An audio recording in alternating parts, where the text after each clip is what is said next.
Why do people like to play in some campaigns and not others? This question sent me down a game design rabbit hole and changed the way that I look at TTRPGs as a whole.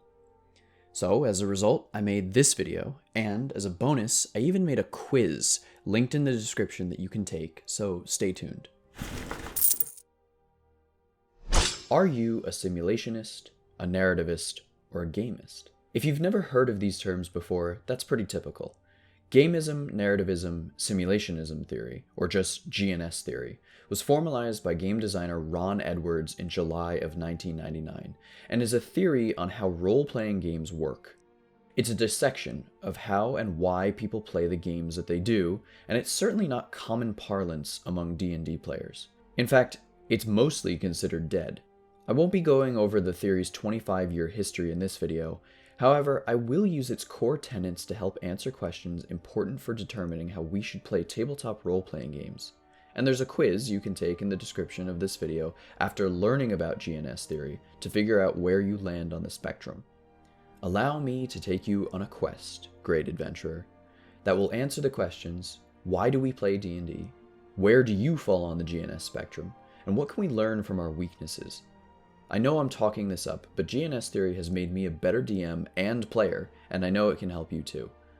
Plus, it's not exclusive to D&D. Gamism, narrativism, and simulationism are often at odds with each other, and can be explained with an example.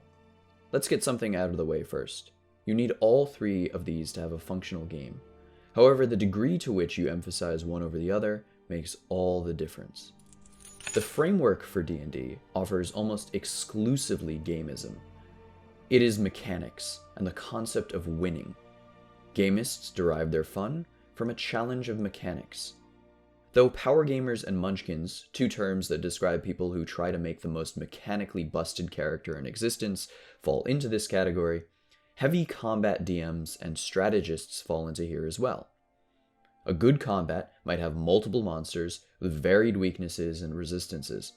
Terrain allows for half cover, and certain objectives like save the hostage or defend the crystal are also challenges to win. It's like a puzzle for numbers. Gamism isn't just combat though, it's a necessary step to simplify the aspects of D&D. Whenever a wizard levels up, they gain a few new spells. Who taught them those? Where did they come from? Hell, what does it even mean to level up? What are hit points? We make necessary gamist moves in order to aid fun in D&D. Narrativism is exactly what it sounds like. The narrative is king.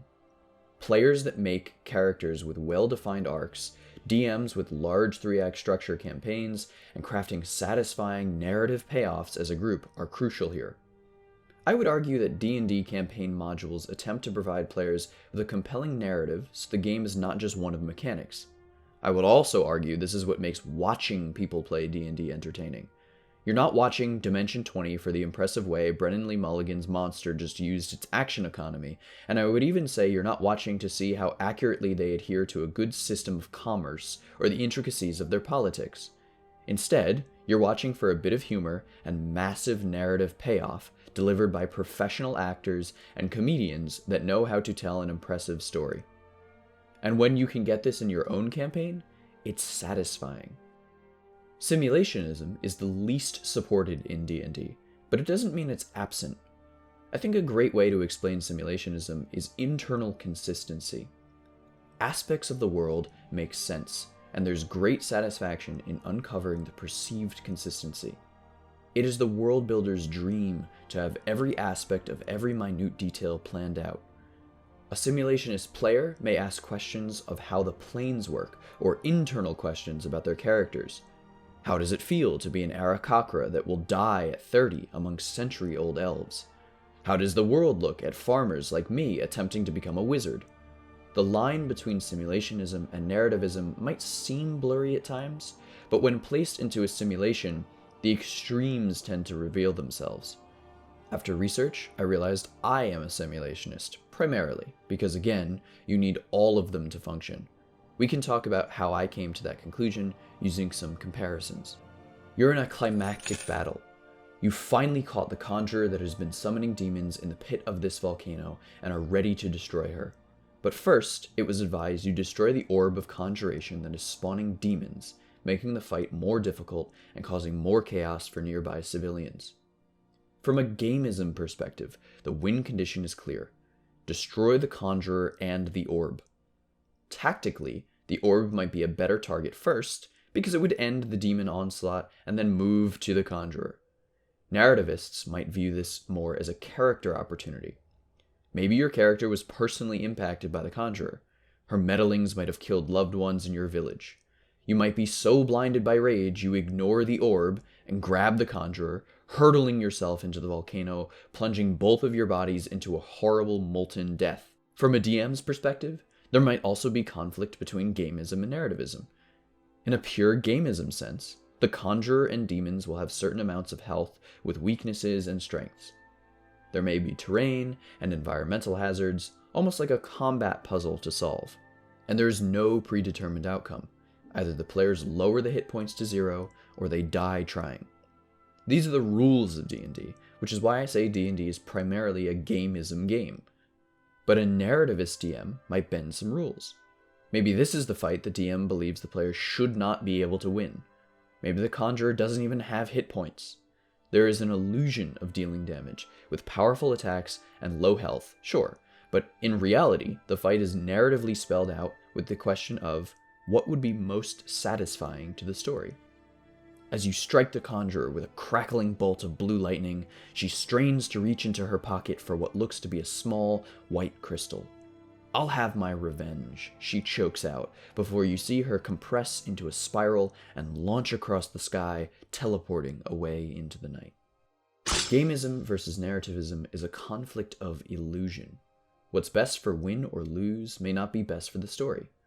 Leaning too far into Gamism means sacrificing the reasons as to why D&D is a role-playing game instead of a war game. We tell stories. And while yes, you can tell stories through wins and losses, sometimes choosing the suboptimal option or continuing down a narrative path despite what the rules say make the most fun. Alternatively, if you dive too far into the narrative, the game loses all mechanical meaning. If every fight means nothing with no ability to sway things with tactical decisions or a challenge to overcome, the medium of gaming itself is blurred, leaving a story better suited for a book rather than D&D. What about narrativism versus simulationism? To simulate a coherent world with perfect suspension of disbelief and every piece ticking in unison, that is the pinnacle of simulationism.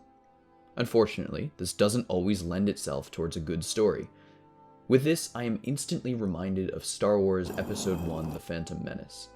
A large part of this movie is dedicated towards diplomacy, walking, talking, and the political senate. This movie was a big deal to Star Wars fans, mind you.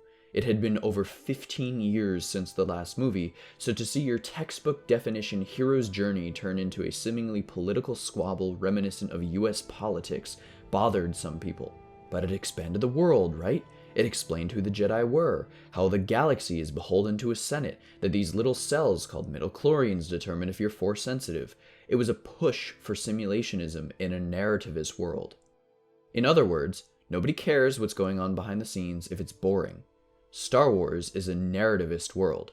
They invent planets when they need a plot device. Characters don't exist until needed, and plot devices come back for seemingly no reason.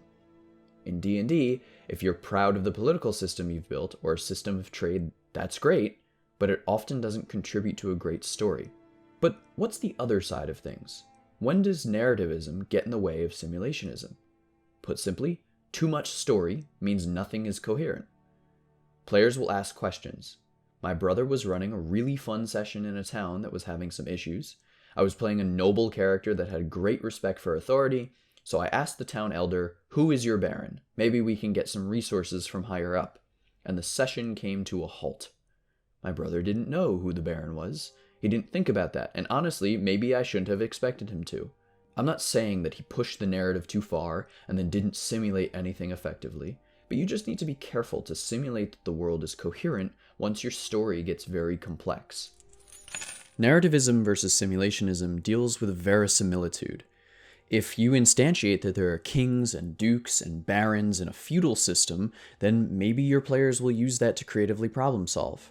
If you kill the sorcerer in the Dark Tower, then if you can't accurately represent how that impacts agriculture or politics or the health of the population, then your players might fall out of the suspension of disbelief. But on the other side of that, if you go into painstaking detail on the 6 kinds of crops that this nation mainly grows and which political candidates, argued at which time during which season, it becomes too much and you might start to lose the plot. It's all about balance. The story has to be engaging, but grounded.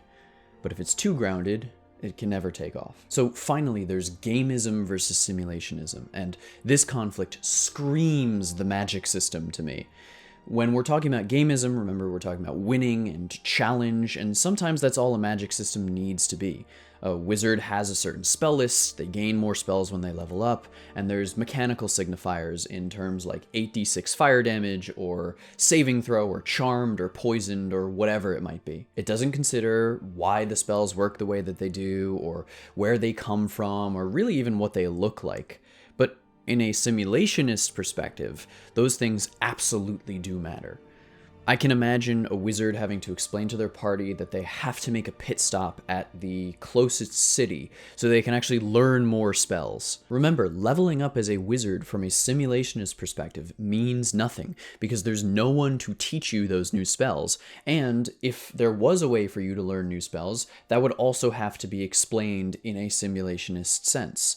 And now you can start to see where the conflict starts to arise. Too much gamism and your magic system just becomes numbers and keywords, but too much simulationism and then your casters aren't fun to play because they're constantly stagnating and dragging down the rest of the party because they have to learn new spells somehow.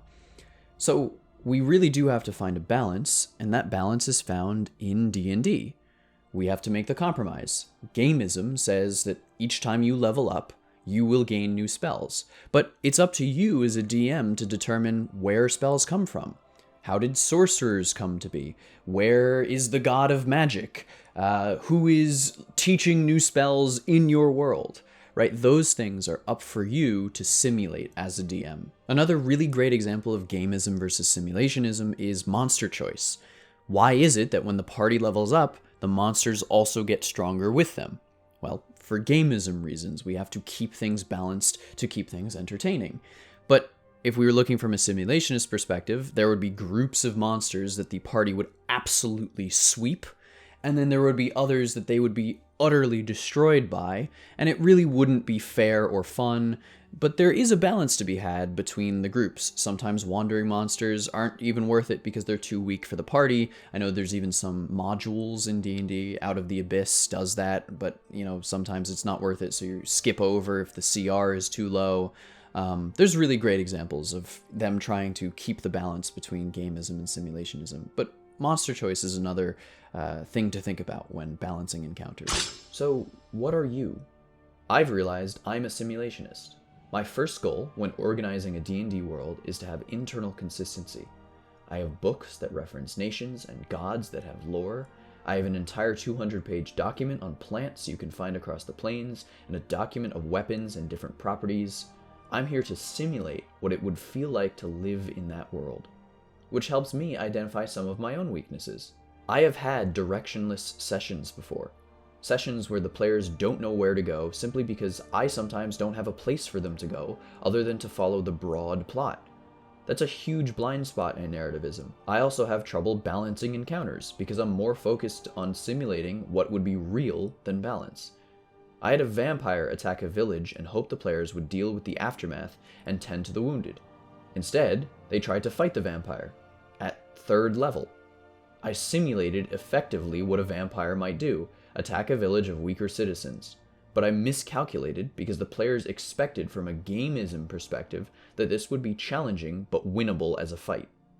Luckily, I have wonderful friends that can help me with those blind spots.